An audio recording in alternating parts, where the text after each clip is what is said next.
had a lesson entitled Resurrection Hope. That's right. The adult topic being Hope for a Better Life. And that was coming out of 1 Corinthians chapter 15, verses 1 through 8, 12 through 14, 20 through 23, 42 through 45.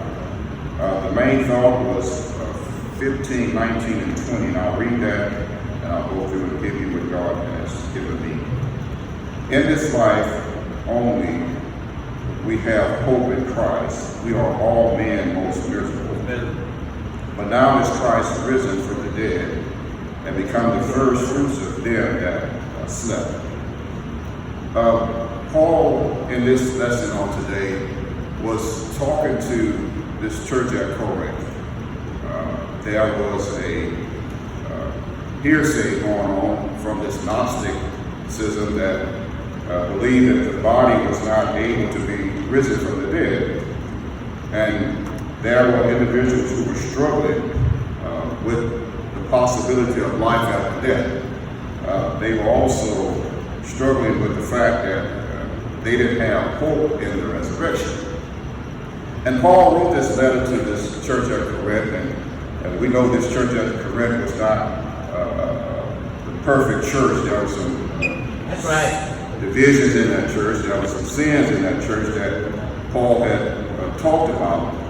But Paul realized that he had went there and established this church. And when he preached to this church, he preached the gospel of Jesus Christ. Him dying, him being buried, and being raised on that third day morning. He preached the gospel unto them. And those that were there in Corinth, they began to believe and stand on the very fact that Christ was their Savior. But then along the way, as struggles came along in their life, they began to be tossed about with every wind of doctrine. That's right. And in this day and time, we have to be so careful in listening to what is said out there, because everybody is not trusting, everybody is not believing in the things that God has set forth, and definitely have not allowed others to really trust in the true and the living God. So there's a lot of hearsay going on out there. There's a lot of false prophets and false teaching that's going on out there. And we have to be careful how we take in and entertain a lot of those things, because it'll cause us to sway in our faith. Right. So Corinthian, this church at Corinthian, although Paul had preached the gospel to them, he was now trying to encourage them to let them know that there is hope. Yeah. There is life after death. And believe it or not, we don't want to spend all this time serving in church and following a God that can't lead us anywhere. But Christ promised that he was going to prepare a place for us, right. that where he is, we may be also. Right. So Paul, when he preached to this church at Corinth, and when he told them that the gospel that he brought to them and that the gospel that he had received, it didn't come from him. But the gospel he received, it came from Christ. Right. He was now trying to get them to understand that they needed to remain in the hope that they have within them. Don't let nobody turn you around. Don't let nobody try to confuse you about your faith. Because what Paul was telling this church is correct, that just like Jesus died and was stayed in that grave those 3 days and 3 nights, when he rose with all power in heaven and earth in his hands, he gave us that same power that we could be resurrected again as well. So what Paul was trying to let them understand, that there were some witnesses that they could go and definitely hear from. So whenever there is hope, and whenever there's a desire that others need to learn more about Christ, there's going to always be a witness around to tell about it. He said, first of all, Peter was a witness of Jesus, not only his death, his burial, his resurrection. Peter was right there. Before Jesus was put into the grave, he was questioned by the Lord and said, Peter, do you love me? He said, feed my sheep. Peter, do you love me? Feed my sheep. Peter, do you love me? Feed my lambs. So before he was even put in that grave, Peter saw him suffering on that cross. And he knew when they buried him, and he saw them put a rock inside of a rock, and a rock on top of a rock. Peter saw those things, so he was a witness to the fact that Jesus should have died, and he was buried in that grave. And not only that, he was a witness of his resurrection. Not only that, if you need more witnesses, then that was the 12 that also could testify about the same thing. And he died, he was buried, and he rose on that third day morning. Without the gospel being preached about his death, burial, and resurrection, we have nothing to stand on. So not only did he tell this church church at Corinth, those two and the apostles, they saw and they were witnesses of the resurrection. Also, there was 500 brothers. And some of them, at that time when Paul sent this letter to them, some of them were still alive. That they could go sit down and talk to them about his resurrection.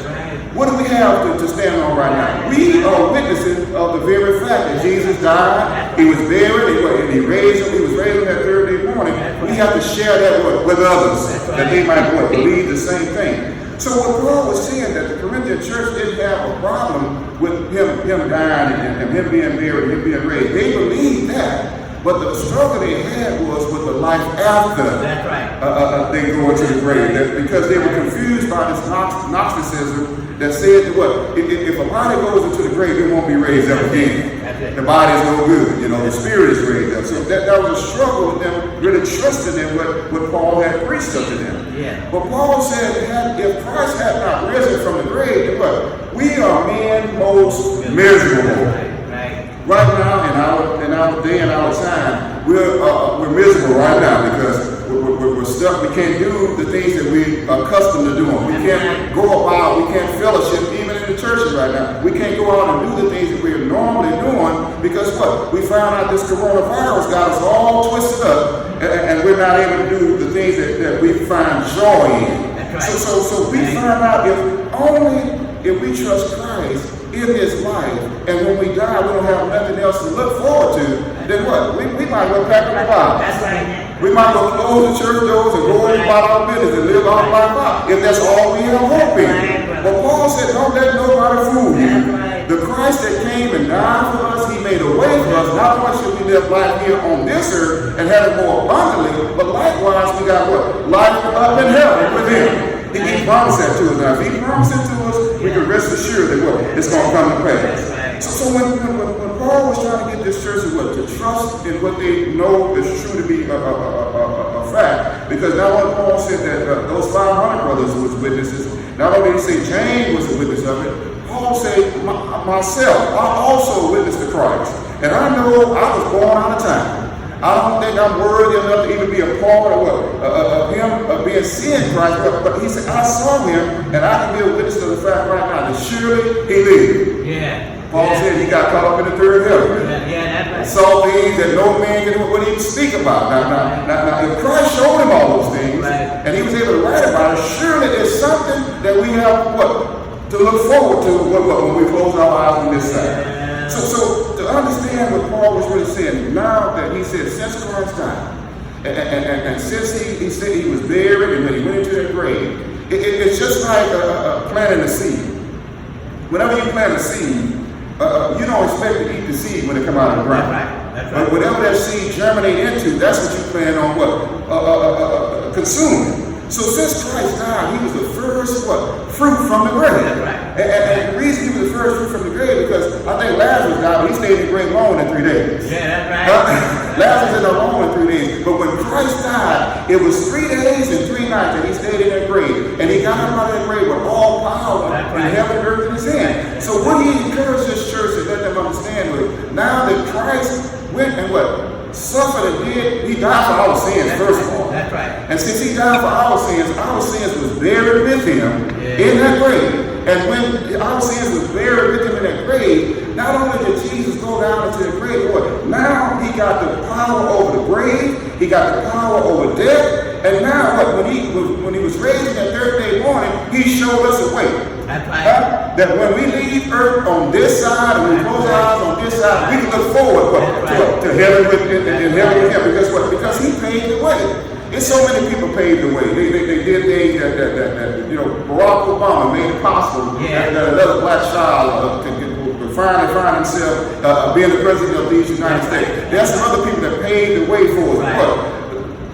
Jesus didn't pave the way, but he made a way. Yeah, that's right. He made a way out of no way. He did something that nobody else could do, because when he died for our sins, he became the first fruit to let us know that if he got up, that's right, we could get up. That's right. And Paul was trying to encourage this church and let them know, no matter what you're going through today, if we look at our world today, we don't know what's going to happen to us right now. But we can't get caught up in all the fear and despair that's going on in our world today. We got to keep our trust in God, knowing that what he did in Christ And how He made a way in Christ, it made a way for us that we might live this life and live it more abundantly here on earth. And as the adult topic says, that we can hold out for what? A better life. That's right. Because, a lot of times, we're sick down here.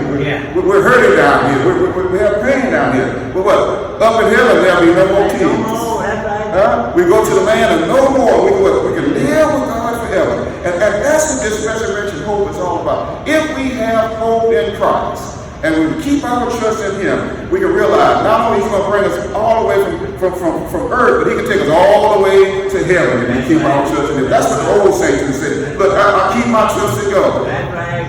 Wherever I am, Yeah. and I know if He needs me, I'm going to follow. Yeah. And wherever He goes, I can definitely go there too, because what He promised that He was born That's to right. prepare a place for us, That's right. that where He is, we may be also. So as we keep this hope in Christ on this resurrection morning, know that everything's going to be all right. Paul said to be absent from the body is to be present with the Lord. In other words, it don't stop here.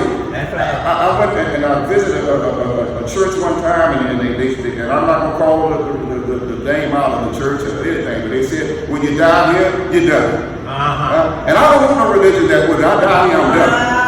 I want a religion that I will trust God even beyond the grave, knowing that what heaven is going to be my home. So may God bless you and may God keep you. Is my prayer.